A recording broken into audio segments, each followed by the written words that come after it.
बड़ी धूमधाम से अब्बास और साजिया बानो की शादी होती है। शादी के कुछ ही सालों में उनके 2 बच्चे हो जाते हैं, लेकिन शादी के 8 साल बाद अब्बास दूसरी शादी कर लेता है। इस वजह से शाजिया को नजरअंदाज किया जाने लगता है। परेशान होकर शाजिया अब्बास पर केस कर देती है। अब्बास गुस्से में आकर शाजिया को तलाक दे देता है, लेकिन शाजिया इतनी आसानी से हार नहीं मानती। उनके बीच में केस की लड़ाई शुरू होती है और लास्ट में जो कुछ भी होगा वो आपको सोचने पर मजबूर कर देगा। तो कहानी शुरू होती है 1985 में और यह जगह है न्यू दिल्ली। एक रिपोर्टर के पास शाजिया बानो नाम की औरत इंटरव्यू देने आती है। रिपोर्टर के जरिए पता चलता है कि शाजिया तलाक के हक के लिए लड़ रही है। वो नाइंसाफी के खिलाफ 10 साल से संघर्ष कर रही है। वो बताती है कि वो अपने पति अब्बास खान से बहुत ज्यादा प्यार करती थी, लेकिन आज वो उसी प्यार और अपने हक के लिए लड़ रही है। अब सीन 1967 में चला जाता है। उत्तराखंड के एक शहर का जिला कोर्ट दिखाया जाता है। अब्बास खान वहाँ वकील के तौर पर अपना काम कर रहा था और शाजिया बानो चोरी छिपे उसे देख रही थी। जब अब्बास की नजर शाजिया पर पड़ती है तो वो पास आकर कहता है कि मौलवी की बेटी को इस तरह छिपकर देखना शोभा नहीं देता।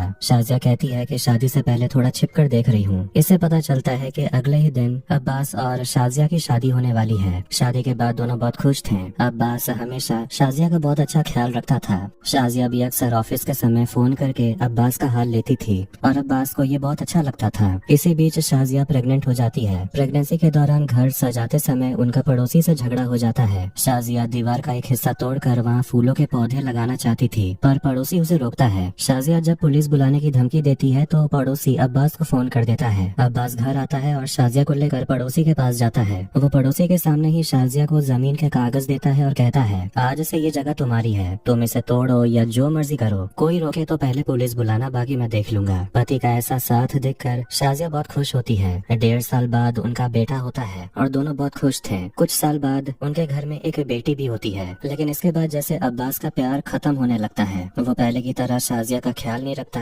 ऑफिस के समय शाजिया फोन करती है तो उठाता भी नहीं। एक दिन जब पड़ोसी का लड़का और शाजिया के बच्चे कुत्ते के साथ खेल रहे थे, तब पड़ोसी शाजिया को बहुत खरी खोटी सुनाती है। शाजिया मदद के लिए अब्बास को फोन करती है, लेकिन अब्बास मीटिंग में होने की बात बोलकर कह देता है कि तुम खुद संभाल लो। शाजिया जब बार बार कुछ करने को कहती है तो अब्बास चिढ़ जाता और कहता है, तुम मुझे ऑफिस के समय फोन करके परेशान क्यों करते रहती हो? अगर ऐसा दोबारा किया तो मैं घर का फोन कटवा दूंगा। ये कहकर वो फोन रख देता है। शाजिया को दुख होता है और गुस्सा भी आता है। जब अब्बास घर आता है तो शाजिया अपना गुस्सा दिखाती है, लेकिन अब्बास उल्टा अपना सामान पैक करने लगता है। उसे कपड़े रखते देख शाजिया कहती है, ठीक है, अब मैं गुस्सा नहीं करूंगी, तुम कपड़े पैक मत करो और कहीं मत जाओ। अब्बास कहता है, मैं तुम्हारे गुस्से की वजह से नहीं जा रहा, मुझे कुछ दिनों के लिए पाकिस्तान जाना होगा, वहाँ जमीन जायदाद का कुछ काम है। ये कहकर अब्बास घर से निकल जाता है। कई दिन बीत जाते हैं पर अब्बास का कोई फोन नहीं आता। शाजिया परेशान होकर नौकरानी से फोन चेक करने को बोलती है। नौकरानी कहती है, फोन तो ठीक है। शाजिया के जानने वाले लोग जो पाकिस्तान में थे उनसे भी पूछती है पर कोई खबर नहीं मिलती। कुछ दिनों बाद अब्बास का फोन आता है। वो कहता है, मैं काम में बिजी हूँ, मेरी चिंता मत करो। जब अब्बास गया था तब शाजिया फिर से प्रेग्नेंट थी। वो अकेलेपन से जूझ रही थी। अचानक 3 महीने बाद बाहर गाड़ी की आवाज सुनकर उसके चेहरे पर मुस्कान आ जाती है, लेकिन वो खुशी तुरंत गायब हो जाती है। अब्बास घर लौट आता है पर उसके साथ उसकी दूसरी पत्नी होती है। ये देखकर शाजिया सन्न रह जाती है। शाजिया पूछती है, क्या तुमने दूसरी शादी कर ली है? जवाब उसकी सास देती है। सास कहती है कि सायरा, मतलब जो दूसरी पत्नी है, उसके परिवार का हमारे ऊपर बहुत कर्ज था, इसीलिए अब्बास को मजबूरी में ये शादी करनी पड़ी। शाजिया फिर से वही सवाल करती है। सास फिर बीच में बोलती है कि सायरा का पति मर चुका है, वो बेचारी अनाथ थी, इसीलिए अब्बास ने उसे शादी की। शाजिया को गुस्सा आता है और वो कहती है, मुझसे बिना पूछे दूसरी शादी क्यों की? सास उल्टा उसे ही सुनाने लगती है कि 1 घंटा हो गया है और बाहर नई बहू खड़ी है, उसे घर के अंदर ले जाना होगा। सायरा घर के अंदर आती और पड़ोसी भी उसे देखने पहुंच जाते हैं। शाजिया किसी तरह खुद को संभालती और पड़ोसियों के सामने मामला संभाल लेती है। इसके बाद अब्बास शाजिया को समझाते हुए कहता है कि आज तुमने पड़ोसियों के सामने जो किया वैसा कोई नहीं करता। असल में हालात ऐसे थे कि मुझे शादी करनी पड़ी। तुम चिंता मत करो, सायरा तुम्हारा कोई हक नहीं छीनेगी। मैं उसे बाहर वाले कमरे में रखूंगा, वो तुम्हारी प्रेगनेंसी में मदद भी करेगी। अब्बास आगे कहता है कि मैं सिर्फ तुमसे ही ज्यादा प्यार करता हूँ और तुम ही हमेशा मेरी पहली पसंद रहोगी। ये सब सुनकर शाजिया को थोड़ी शांति मिलती है। अगले दिन जब शाजिया रसोई में खाना बना रही थी तो सायरा मदद के लिए आती है और शाजिया भी उसे काम करने देती है। लेकिन जब खाने की टेबल पर सायरा खाना परोसने लगती है तो शाजिया उसके हाथ से बर्तन छीन लेती है और खुद खाना परोसती है। तभी सास आकर सायरा को सबके साथ खाने के टेबल पर बैठने को बोलती है, जो शाजिया को बिल्कुल पसंद नहीं आता। उसी दोपहर जब शाजिया छत पर कपड़े सुखाने जाती है तो सायरा आकर उसे कहती है कि उसे कुछ सामान चाहिए। शाजिया उसे बाजार ले जाने के लिए तैयार हो जाती है। ये देखकर पड़ोस की एक औरत ताना मारती है कि सौतन के लिए बड़ा प्यार उमड़ रहा है। दोनों बाजार जाती हैं। शाजिया सायरा के लिए अपनी पसंद की चीजें खरीदने लगती है। ये देखकर सायरा भड़क जाती है और कहती है, आप ये क्या खरीद रही हैं? ये सब अब्बास को बिल्कुल पसंद नहीं है। आपको क्या लगता है कि अब्बास मुझे सिर्फ आपकी देखभाल करने के लिए यहाँ पर लाया है? तो आपकी सोच गलत है। सायरा आगे कड़वा सच बताते हुए कहती है कि मैं अब्बास का पहला प्यार हूँ। आपसे शादी करने से पहले अब्बास मुझसे प्यार करता था। मेरी शादी कहीं और हो गई थी, इसीलिए उसने आपसे शादी की। आप भले ही पहली पत्नी हो,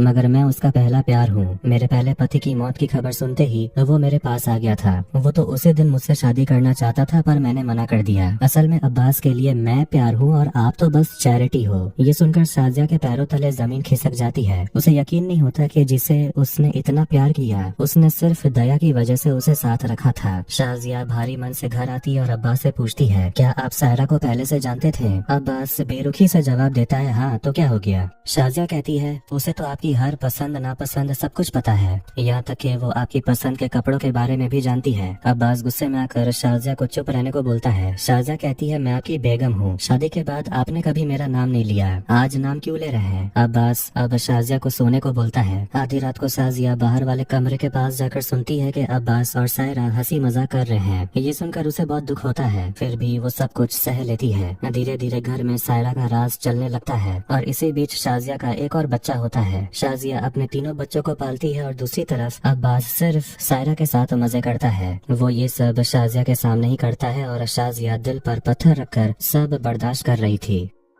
एक वक्त आता है जब सायरा भी प्रेग्नेंट हो जाती है। दूसरी तरफ शाजिया की शादी की सालगिरह आती है। वो खुशी खुशी नाश्ता लेकर अब्बास के ऑफिस पहुंचती है। अब्बास उस समय मीटिंग कर रहा था। वो उसे अचानक वहां देखकर पूछता है, यहाँ क्यों आई हो? शाजिया बताती है कि आज हमारी शादी की सालगिरह है। अब्बास बाकी लोगों को बाहर भेजकर पूछता है कि सालगिरह है तो क्या हो गया? शाजिया कहती है कि आप मुझे समय ही नहीं देते और सारा वक्त सायरा के साथ बिताते हैं। अब्बास कहता है कि तुम्हें जो चाहिए वो तो तुम्हें मिलता ही है, फिर इतना समय समय क्यों करती हो? अब जाओ यहाँ से। वो और भी कई कड़वी बातें कहता है जिसे बाहर खड़े लोग भी सुन लेते हैं। शाजिया को बहुत ठेस पहुंचती है और वो बच्चों को लेकर अपने मायके चली जाती है। इधर अब्बास अपनी मेज पर रखी शाजिया की तस्वीर देखकर अपनी गलती महसूस करता है। वो फूल लेकर घर पहुंचता है पर उसे पता चलता है कि शाजिया चली गई है। शाजिया अपने बच्चों को अपने पिता के मदरसे में डाल देती है। एक दिन पिता बताते हैं कि अब्बास का फोन आया था और उसने बच्चों का हाल पूछा है। शाजिया पूछती है, क्या उन्होंने मेरे बारे में पूछा? तो पिता कहते हैं, नहीं। काफी दिन बीत जाते हैं। शाजिया बस अब्बास के फोन का इंतजार करती है पर अब्बास अपने घमंड में रहता है। एक दिन सास का फोन आता है और वो कहती है, बहुत दिन हो गए, अब घर वापस आ जाओ। शाजिया कहती है, अगर अब्बास मुझसे माफी मांगेंगे तो ही मैं वापस आऊंगी। माफी की बात सुनकर सास गुस्सा हो जाती है और अब्बास भी चुप रहता है। शाजिया मन ही मन सोचती है कि अगर अब्बास एक बार सॉरी कह दे तो वो बिना कुछ सोचे वापस चली जाएगी, लेकिन अब्बास बच्चों के खर्चे के पैसे भी नहीं भेजता। मजबूरी में शाजिया एक दिन अपने पिता के साथ अब्बास के घर आती है। वहाँ आकर वो देखती है कि सायरा का एक बच्चा भी हो गया था। अब्बास अपने बेटों को देखकर काफी ज्यादा खुश होता है। शाजिया अब्बास को अलग से बात करने के लिए बुलाती है। जब अब्बास आता है तो शाजिया पूछती है, आप कैसे हैं? अब्बास उल्टा सवाल करता है कि यहाँ क्यों आई हो? शाजिया कहती है, आपने कई महीनों से बच्चों का हाल नहीं पूछा और उनके खर्चों के पैसे भी नहीं दे रहे थे। ये सुनकर अब्बास ताना मारता है, तो क्या तुम सिर्फ पैसों के लिए आई हो? शाजिया कहती है, बच्चे सिर्फ मेरे अकेले के नहीं है कि मैं ही सब संभालूं। अब्बास कहता है, मैंने तुम्हें जाने के लिए तो नहीं कहा था, तुम खुद गई थी क्योंकि तुम मेरी दूसरी शादी बर्दाश्त नहीं कर पाई। शाजिया जवाब देती है, आपने मुझे बताकर शादी नहीं की थी। तब अब्बास ऊंची आवाज में कहता है कि दूसरी शादी करके उसने पुण्य का काम किया है। इस पर शाजिया कहती है कि पुण्य कमाना है तो हज करिए, दूसरी शादी क्यों? अब्बास गुस्सा होकर कहता है, तुम असली मुस्लिम नहीं हो, इस्लाम में दूसरी शादी की इजाजत है। शाजिया कहती है, मुझे इस्लाम मत सिखाइए, आपने कभी कुरान नहीं पढ़ा, आप 5 वक्त ही नमाज भी नहीं पढ़ते और जुम्मे की नमाज के लिए भी आपको जबरदस्ती भेजना पड़ता है। अब्बास बात घुमाते हुए कहता है कि तुम सायरा से जलती हो, इसलिए घर छोड़कर चली गई थी। शाजिया मान लेती है, हाँ, मुझे उससे जलन होती है, तो वो मुझसे ज्यादा सुंदर है, ज्यादा पढ़ी लिखी है और आप उससे मुझसे ज्यादा प्यार करते हैं। मैंने तो सब सच कह दिया, आप भी सच कहिए। क्या आप उसे पहले से जानते थे? क्या उसके पति की मौत की खबर सुनकर आप उसके पास भागे नहीं थे? अब्बास और भड़क जाता और कहता है, तुम शादी को खेल समझती हो, तभी घर छोड़कर चली गई थी। शाजिया कहती है, खेल मैं समझ रही हूँ या आप? एक औरत शादी के बाद क्या चाहती है आपको पता भी नहीं। बहस बढ़ती है तो अब्बास उसकी बेइज्जती करने लगता है। शाजिया कहती है कि मैं यहाँ सिर्फ बच्चों के लिए आई हूँ, आपने हर महीने बच्चों के लिए 400 रुपए देने का वादा किया था। इतना कहकर वो चली जाती है। घर पहुँचने पर शाजिया के पिता को कोई समझाता है कि मामला सुलझाकर बेटी को ससुराल भेज दो, लेकिन पिता शाजिया के साथ खड़े रहते हैं और कहते हैं कि तू जो भी फैसला करेगी मैं तेरे साथ हूँ। साल 1975 आ जाता है। 8 साल की शादी के हक के लिए शाजिया एक वकील के पास आती है। वो अब्बास के नाम पर केस करना चाहती है, पर वकील अब्बास का नाम सुनकर हैरान रह जाते हैं। शाजिया कोर्ट में अब्बास के खिलाफ मामला दर्ज कराती है, जिसे अब्बास का असिस्टेंट सुनकर उसे बता देता है। शाजिया का केस कोर्ट में आता है। जब जज वकील के बारे में पूछते हैं तो शाजिया कहती है कि उसका कोई वकील नहीं है और वो खुद अपनी बात रखेगी। वो बताती है कि उसका पति अब्बास उसके 3 बच्चों का ख्याल नहीं रख रहा, इसीलिए वो केस करने आई है। जज ये सुनकर उसे काजी के पास जाने को बोलते हैं। शाजिया कहती है कि वहाँ जाने से भी कोई फायदा नहीं हुआ, इसीलिए यहाँ आई हूँ। शाजिया कहती है कि अगर मैं किसी का कत्ल करूँ तो आप केस लेंगे, फिर ये केस क्यों नहीं ले रहे। तभी वकील बेला जान और उसका साथी फराज सईद धारा 125 के तहत शाजिया का केस लड़ने को तैयार हो जाते हैं। अब्बास का असिस्टेंट उसे बताता है कि धारा 125 का मतलब है कि इसमें जेल भी जाना पड़ सकता है। ये सुनकर सायरा डर जाती और अब्बास से कहती है कि सिर्फ 400 रुपए की बात है, मामला सुलझा लीजिए। अगले दिन अब्बास शाजिया को बुलाता है और पहले बच्चों का हाल पूछता है, फिर कहता है कि तुम्हें कोर्ट नहीं जाना चाहिए था। शाजिया बोलती है कि मैं भी केस नहीं करना चाहती थी, अगर सुलह हो जाए तो अच्छा है। अब्बास अब अपना सारा गुस्सा निकालता और कहता है कि मैं सिर्फ सायरा से प्यार करता हूँ, तुमसे नहीं। वो कह देता है कि तुमसे पहले भी मैं सायरा को ही चाहता था और तुमसे शादी करना मेरी गलती थी। इतना कहकर वो उसे पैसे देता है और शाजिया को 3 तलाक दे देता है। शाजिया तो समझ ही नहीं पाती कि अचानक उसके साथ ये क्या हो गया। न सिर्फ शाजिया बल्कि अब्बास की माँ और बहन भी हैरान रह जाती हैं। माँ कहती है कि इतना बड़ा फैसला लेने से पहले एक बार मुझे तो बताया होता।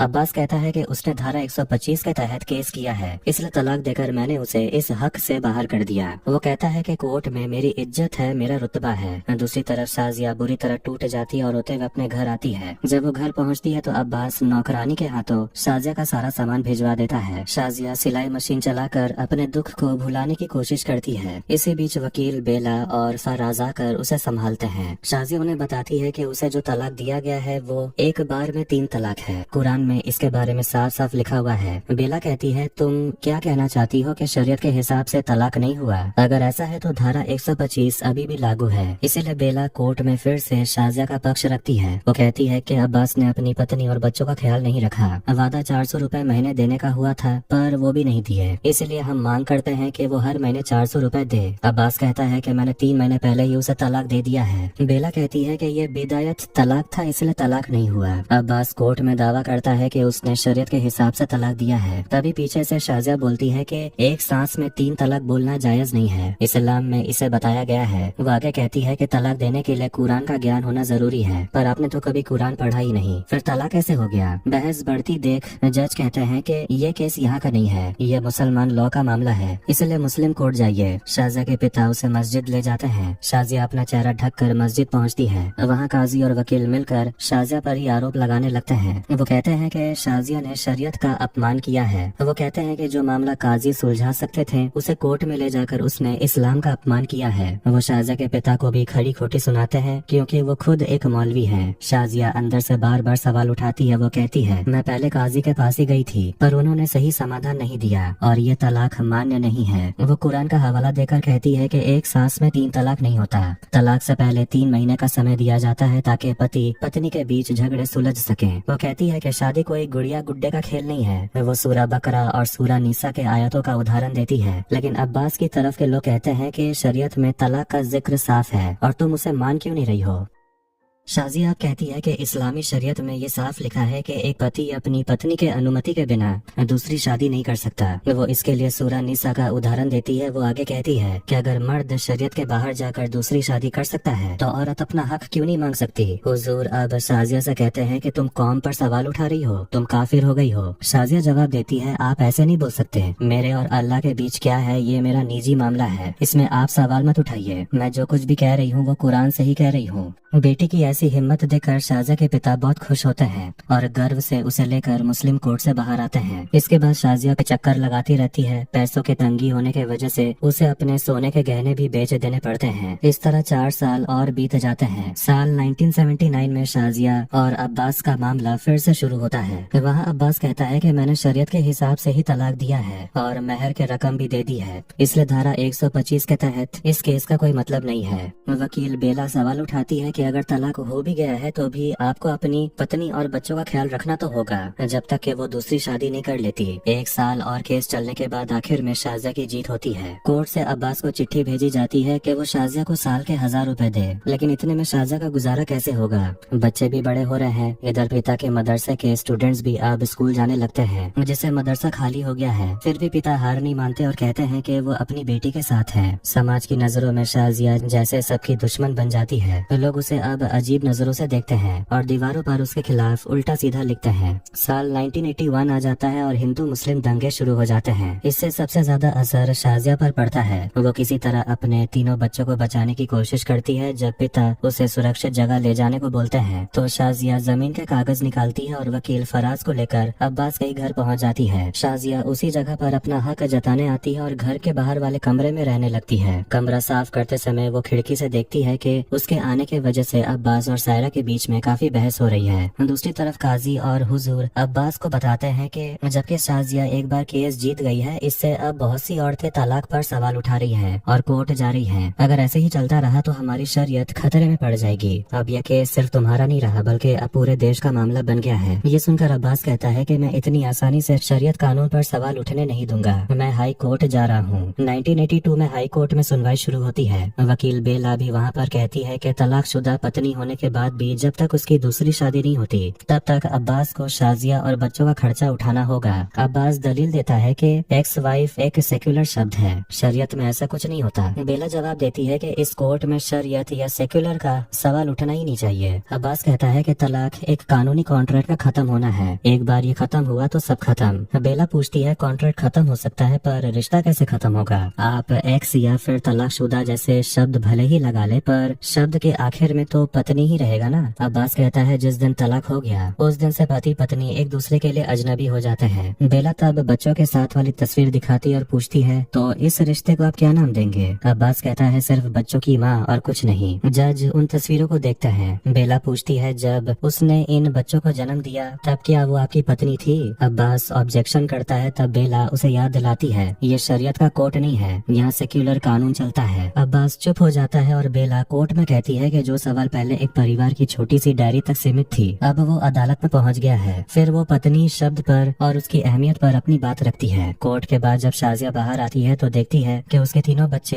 बाहर बैठकर ही पढ़ाई कर रहे थे। बचपन से ही वो ये सब देखते आ रहे थे। माँ अपने हक के लिए लड़ रही है पर उसने बच्चों को अकेला नहीं छोड़ा और वो खुद उन्हें अच्छी शिक्षा दे रही है। उसी रात सायरा खिड़की से शाजिया को कुरान पढ़ते हुए देखती है और अब्बास से कहती है वो हमसे ज्यादा शरीयत के बारे में जानती है। अगली सुनवाई के दिन अब्बास वकील बेला के असिस्टेंट फराज को पैसे देकर खरीदने की कोशिश करता है लेकिन फराज नहीं बिकता। कोर्ट में अब्बास कहता है कि शादी के समय जो मेहर तय हुई थी वो मैंने तलाक के समय दे दी है, इसलिए अब और कुछ देने का सवाल नहीं उठता। बेला इस पर सवाल उठाती है। वो कहती है मेहर तो शादी के दिन ही देनी चाहिए पर बहुत सी औरतों को ये मिलता नहीं और वो मांगती भी नहीं है। बेला इसकी तुलना हिंदू रीति के कन्यादान से करती है। इस पर अब्बास भड़क जाता और कहता है कन्यादान तो दहेज जैसा है, उसे मेहर से मत जोड़िए। बेला कहती है कि पत्नी की संपत्ति को दहेज नहीं कहा जा सकता। अब्बास कहता है कि जब बात कोर्ट तक आती है तो वो दहेज जैसा ही होता है। जज तब अब्बास को सीधा जवाब देने को बोलते हैं। अब्बास थोड़ा सा बीमार महसूस होता है इसीलिए वो कोर्ट टालने की मांग करता है। कोर्ट के बाद अब्बास शाजिया के पास जाकर कहता है इस बार भी तुम ही जीतोगी। ये बात बेला सुन लेती है और शाजिया को सावधान करती है कि अब्बास कोई बड़ी चाल चल रहा है। हाई कोर्ट की कार्यवाही 1 साल और चलती है। 1983 में हाई कोर्ट शाजिया के पक्ष में फैसला सुनाती है और अब्बास को हर महीने 180 रुपए देने का आदेश देता है। इस फैसले के बाद बेला मिठाई लेकर अब्बास के केबिन में जाती और कहती है आप ये केस जानबूझकर हारे हैं ताकि आप इसे सुप्रीम कोर्ट तक लेकर जा सके और तलाक के कानून को ही बदल सके।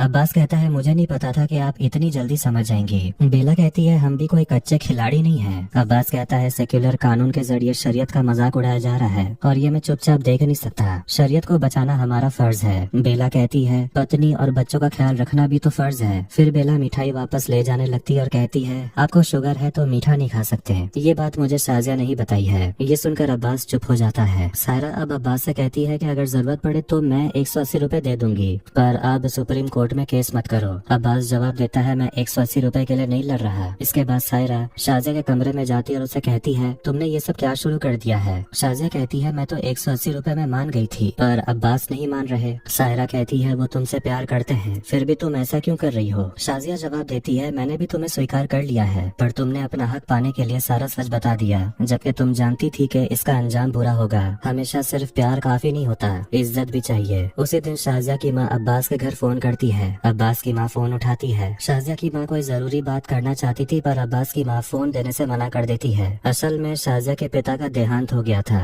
ये खबर लास्ट में वकील फराज आकर शाजिया को देता है। शाजिया तुरंत घर भागती है और पिता के मौत से बुरी तरह टूट जाती है। अब्बास मिट्टी देने आता है और अपने बड़े बेटे को बुलाता है, पर उसका बेटा उसे भाव भी नहीं देता। पिता को दफनाने के बाद शाजिया उनकी चीजें देखकर रो रही थी। उसे कुरान शरीफ में पिता की लिखी एक पर्ची मिलती है जिस पर लिखा था शाजिया बानो तो सही थी। ये देखकर वो और बिलख कर रोने लगती है। एक दिन जब शाजिया बाजार जाती है तो वही पड़ोसी आदमी उसे और उसके पिता को लेकर गंदी बातें बोलने लगता है। शाजिया सबके सामने उसे जवाब देती है आप तो दिन रात अपनी बीवी को पीटते हो और सुबह कुरान का ज्ञान देते हो। वो आदमी गुस्से में कहता है कुरान में पत्नी को काबू में रखने का निर्देश दिया गया है। शाजिया कहती है आपने कुरान ठीक से पढ़ी नहीं है, अगर पढ़ा होता तो दूसरों को बुरा भला नहीं कहते और अपनी पत्नी पर जुल्म नहीं करते। कुरान का पहला शब्द इकरा है, जिसका मतलब है पढ़ो, सिर्फ दूसरों से सुनो नहीं। वो आदमी मौलवी था, इसीलिए वो और भी भड़क गया था। वो सबको बोलता है कि अब से कोई भी शाजिया से बात नहीं करेगा, उसे कोई भी सामान नहीं बेचेगा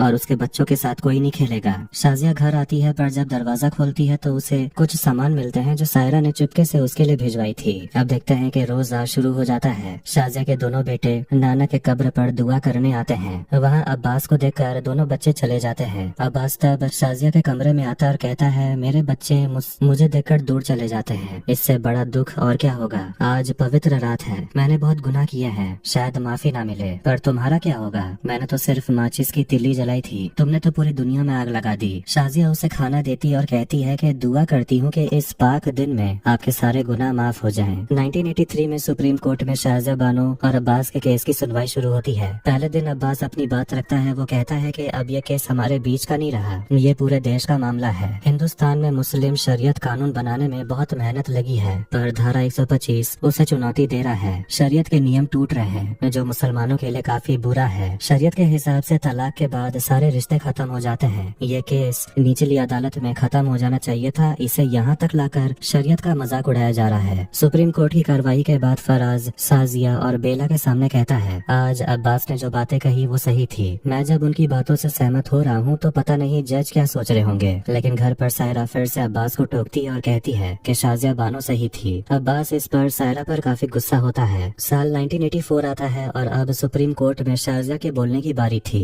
वकील बेला जैन कहती है कि मेरी क्लाइंट खुद अपनी बात रखेगी। शाजिया पहले थोड़ी घबराई हुई थी, फिर अपना नाम और उसका मतलब बताकर बोलना शुरू करती है। वो कहती है कि 1 साल पहले मेरे पिता गुजर गए। मेरे पिता ने पूरे गांव को शिक्षा दी, लेकिन मेरी इस लड़ाई की वजह से समाज ने उन्हें अकेला छोड़ दिया। मेरे बच्चों के साथ खेलने के लिए कोई नहीं बचा। बच्चों के लिए माता पिता का साथ सबसे बड़ी सुरक्षा है, जो उन्हें कभी नहीं मिला। मैं तो बस एक लाश की तरह थी। एक बार सोचा कि ये सब छोड़ दूं, पर फिर लगा कि ये लड़ाई सिर्फ मेरे लिए नहीं है, बल्कि उन गलत नियमों के खिलाफ है जो औरतों के साथ होते हैं। शाजिया आगे कहती है कि मुस्लिम बोर्ड आज अब्बास के साथ है, क्योंकि उन्हें शरीयत बचानी है। अब्बास ने कहा कि बड़ी लड़ाई के बाद संविधान बना है, पर उस संविधान में महिलाओं की भी भूमिका है। मेरी शादी 17 साल पहले हुई थी। 8 साल बाद अब्बास ने मुझे बिना बताए दूसरी शादी कर ली। शादी से पहले उनका रिश्ता शरीयत के खिलाफ था, पर तब किसी ने सवाल नहीं उठाया। पर अब जब एक औरत अपने हक की बात करती है तो शरीयत बीच में आ जाती है। शादी कोई खेल या सिर्फ कोई कॉन्ट्रैक्ट नहीं है, ये प्यार और सम्मान का बंधन है। वो रोते हुए कहती है कि मैंने इतने सालों में जाना कि जो कुरान में है वही असली संविधान है। मैं हिंदुस्तान की मुस्लिम औरत हूँ और अपने हक के लिए लड़ रही हूँ। मेरे पिता ने बड़े प्यार से मेरा नाम शाजिया बानो रखा था, जिस पर आज समाज ने कलंक लगा दिया है, और यहाँ मैं वो कलंक धोने आई हूँ ताकि आगे कोई भी अपनी बेटी का नाम शाजिया रखने से डरे नहीं। अब एक और साल बीत जाता है। 1985 में सुप्रीम कोर्ट